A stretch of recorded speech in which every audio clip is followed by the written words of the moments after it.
Good evening, viewers. It has been quite a long time since the last episode. As you know, it is a one-man army doing everything all by myself. So I had to face some problems. In this episode, I have changed the format and it will be an interview based program today. The man interviewed is an ex-serviceman who also worked in civil departments.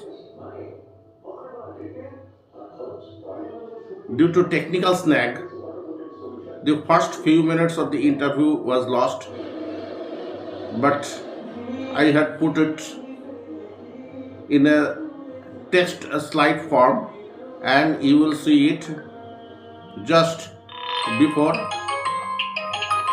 the interview began. Well, let us see.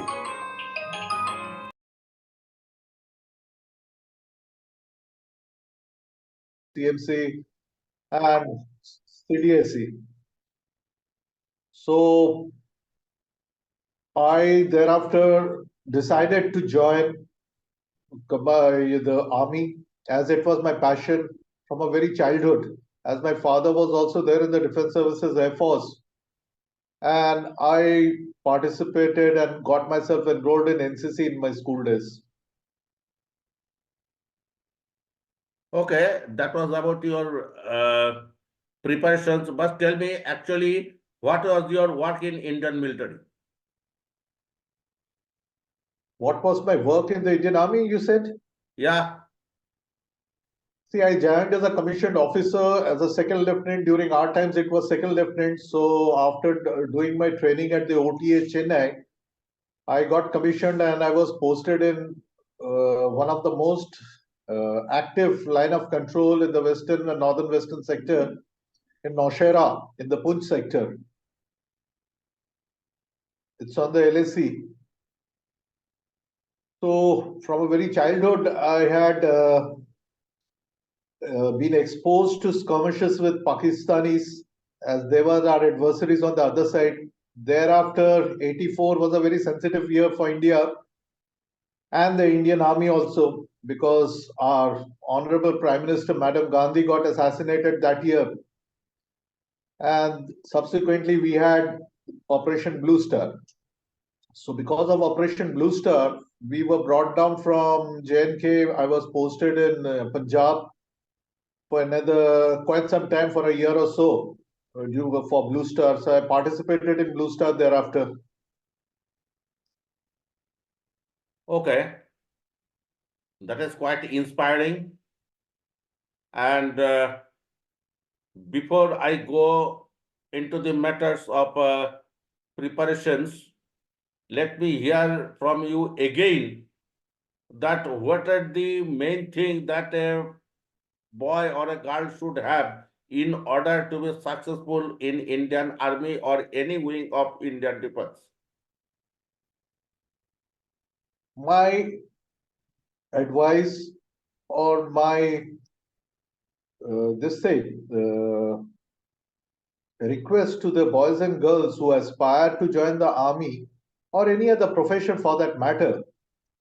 First of all, foremost, to join the army, you should have a keen desire to serve. To serve for your motherland, you will be getting paid handsomely. But apart from that, that life is a difficult life in the sense you will be undergoing a very tough training to make you physically fit, mentally strong, to lead men in war. Okay. But do you think, or rather, are you seeing that except some what are actually being taught in these schools in order to motivate them to join Indian Army or any wing of Indian Defence? Do you see any such things going on in Indian schools or colleges, or it is an individual choice or report? See, I don't see much in the school curriculum where our school subjects or school curriculum motivates a child or a student to join army or any other profession for that matter. It is a individual perception, individual aspiration, and home motivation, primarily from the parents and relations, which motivate a child or a student to pursue a profession. This is my way of thinking, what I have seen out of my own experience. Now, you have some idea about constrictions in different countries, but Indian army or Indian military is voluntary. How does that make a difference? See, various armies of the world has got various regulations due to their political setups. But Indian army for a very long time has been a voluntary army, and that is why it makes the army so beautiful. We are all motivated from a very childhood, from the school time, to join the uniform and don the uniform. It's a matter of pride for all of us who have donned the uniform and olive cream every time. Okay. Now, let us come to the actual point about how how the recruitment process takes place in Indian military. How actually? What are the recruitment channels? See, recruitment starts very early. If a child wants to join the army, though the child will not be mentally prepared, but the parents, like all Indian parents I know, they are eager and they also want the child to pursue a career in uniform. It's a family tradition in some places, in some families. So the child gets enrolled in the Sainik school. So that is the first stage. So in that case, children of class 5, 6, they get themselves enrolled in the school. So that is one way, first step. Or if you miss that bus during that time, after you do your plus 2 or on the class 10th or class 12th, primarily you can join the NDA. Then subsequently, if you have missed the bus there also, after your graduation, whatever graduation degree you have pursued, you can join the Combined Defence Services examination. And other people from medical stream or engineering stream or other educational backgrounds, they can all join the forces with their qualification. There are various advertisements in the UPSC from time to time, and they can follow it up. Okay. Now tell me something about NDA, how it prepares a boy into an warrior, successful warrior. See, NDA is a beautiful organization, institution where a boy, after doing his class 12, a very young boy, or a girl for that matter, Government of India has made it open now.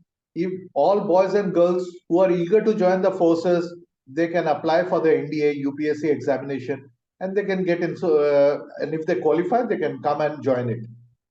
Subsequently, the Government of India takes care of the education and they pursue their graduation from the Jawaharlal Nehru University apart from their regular military training.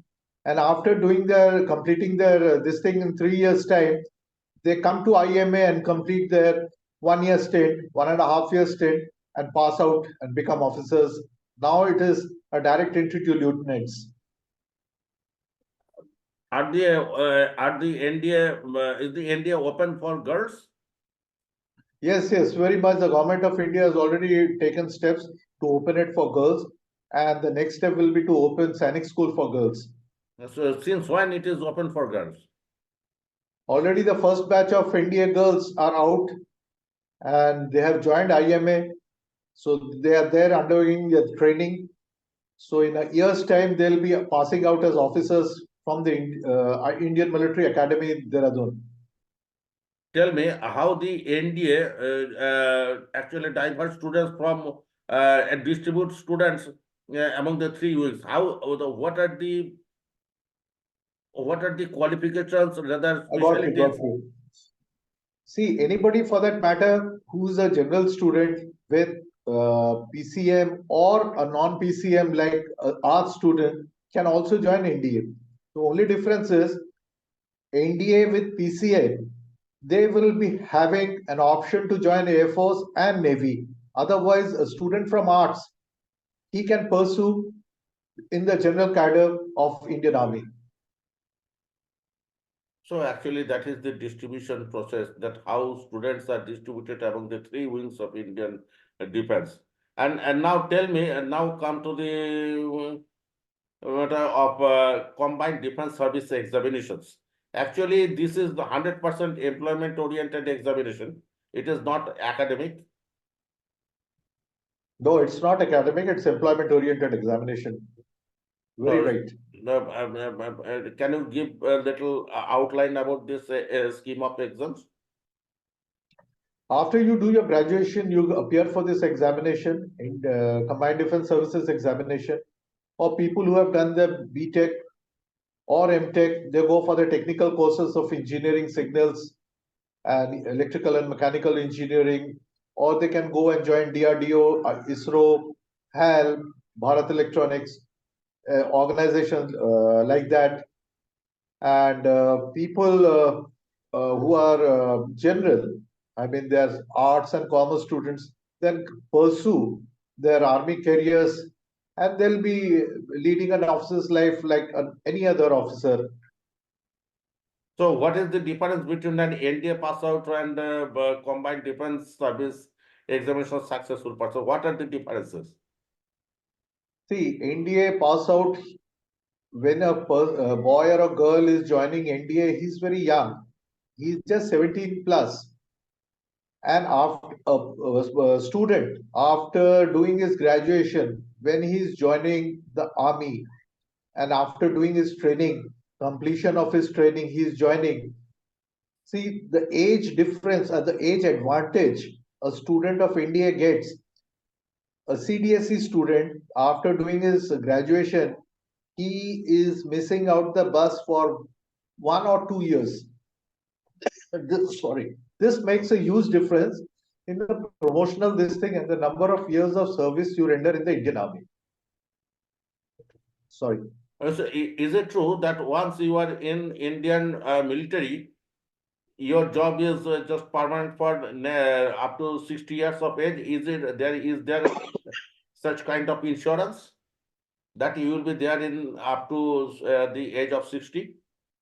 Is there any No, such no, no, thing? no, no. It's not like that. It's basically primarily on the health first. First of all, your physical fitness is the criteria. Second is your promotional examinations, whether you have cleared, because Indian Army has got a very steep promotional hierarchy. So you have to give your examination from time to time.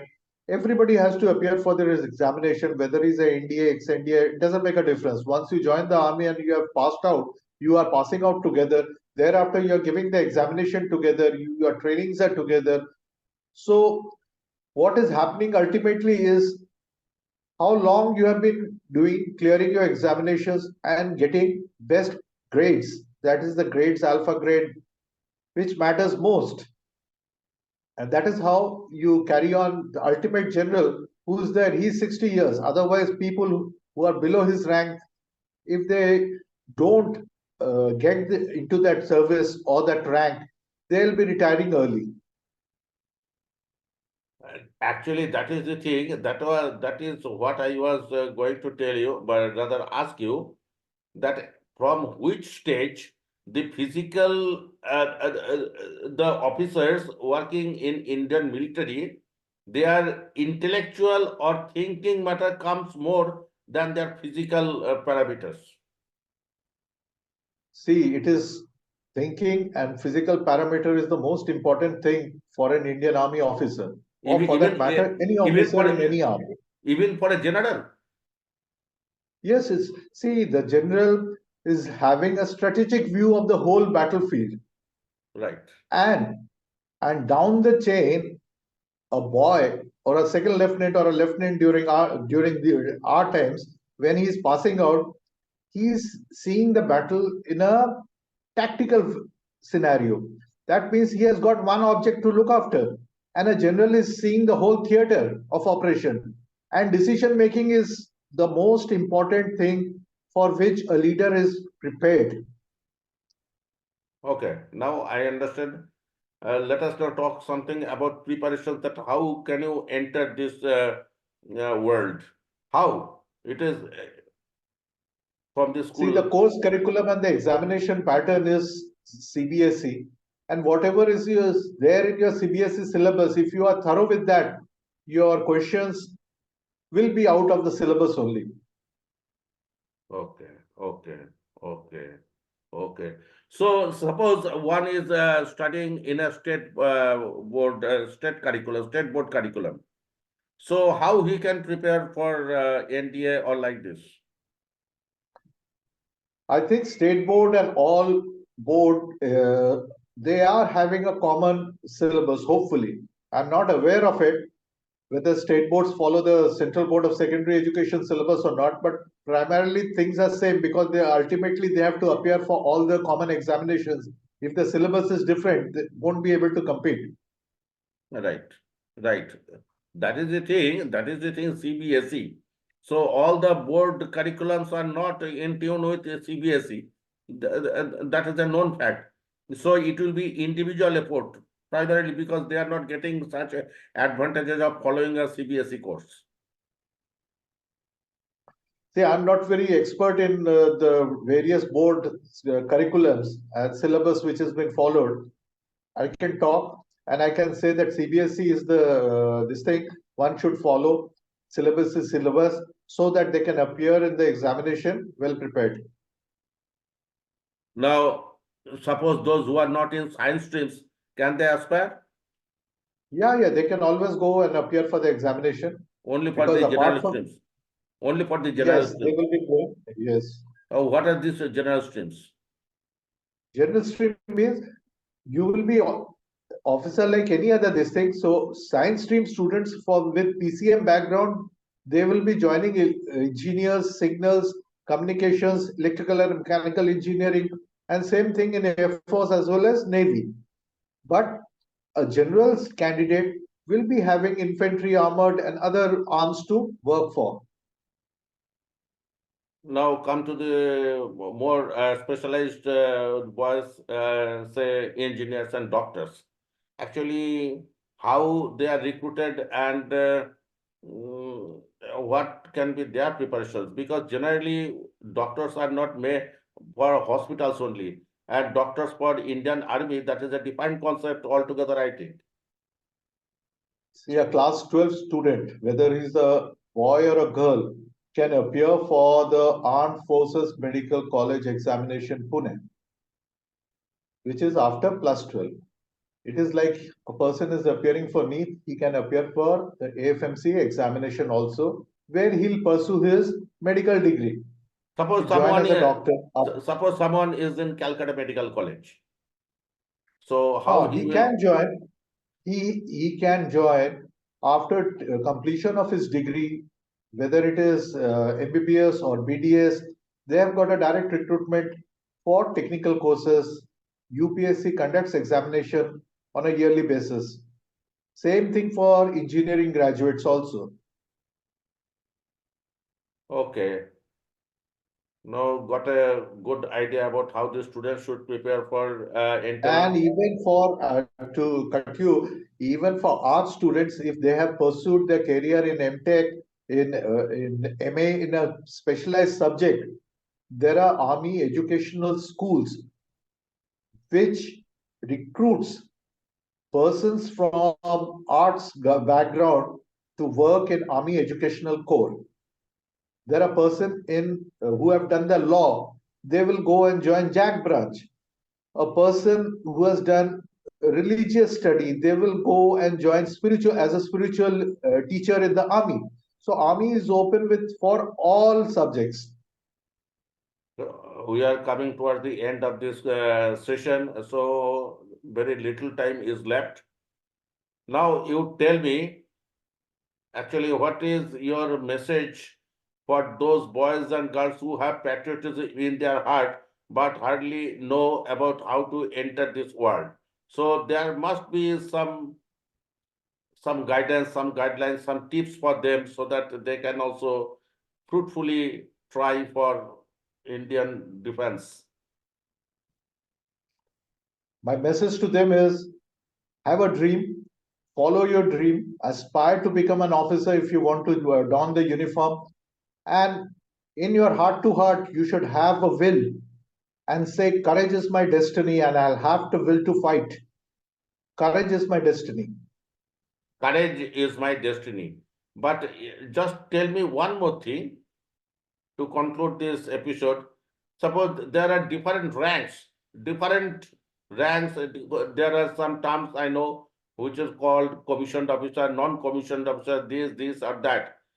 So actually, the preparations will also be different. Is it that you have to be a very good student in order to get the best, or whatever? How they will prepare? Whether commissioned or non-commissioned, does it matter?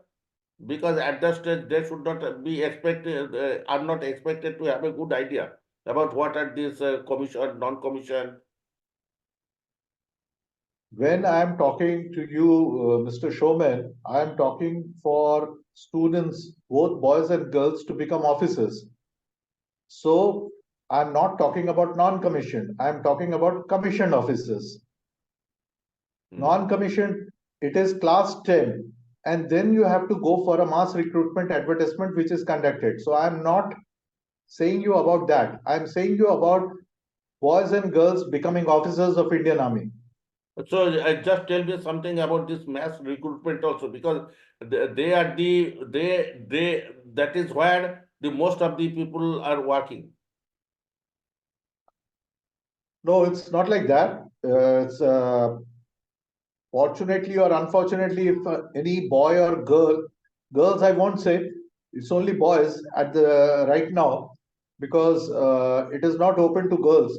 If they have qualified class 10 and they could not pursue their studies, they can join Indian Army as a Jawan, as a combatant, and then after he will be as a non-commissioned person in the Indian Army, and then in the Indian Army he will pursue his studies.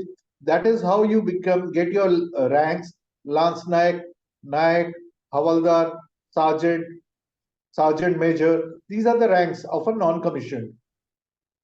So ultimately, I think we could cover almost the basic things about getting into Indian Army, Air Force, military. The audience, I think, those who are listening may benefit from this conversation. Thank you for attending the session. I expect that in future also you will be joining us whenever required. Thank you, Mr. Shobhan. It's my honor and a pleasure to talk to you. And I wish all the students, both boys and girls, good luck. And I wish them, and my message is come and join the army and enjoy the life of army. With this note, let us conclude this episode right now. Thank you for joining. Thank you, Jai Hind. Jai Hind.